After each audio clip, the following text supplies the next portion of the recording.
days of his flesh, when he offered up prayers and supplications with strong crying and tears unto him that is able to save him from death, and was heard in that he feared. I believe this is talking about when the Lord Jesus as a man was brought to the brink and past the threshold of what amount of sorrow a mortal man could endure in the Garden of Gethsemane.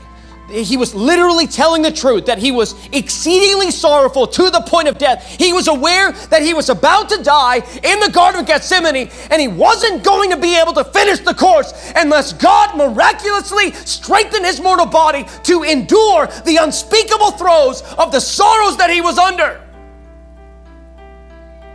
That he was literally going to die, and he began to weep and pray in subjection to go through the stormy tempest of divine wrath, infinitely understanding the sins of all time. And he says, thy will be done. Strengthen me to finish this course, because he perceived he was about to die in that garden, brethren. And he feared not doing God the Father's will.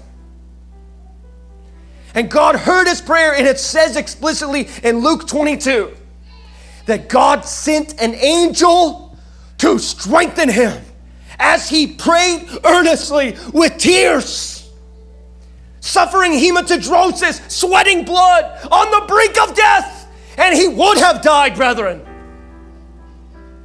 if God did not send an angel to strengthen him. He would have died. Jesus was brought to the threshold of sorrow that a mortal man could endure. He would have never prayed to be delivered from the death of the cross. It was for that reason that he came. He was praying to finish the course, because his mortal frame was giving out, brethren.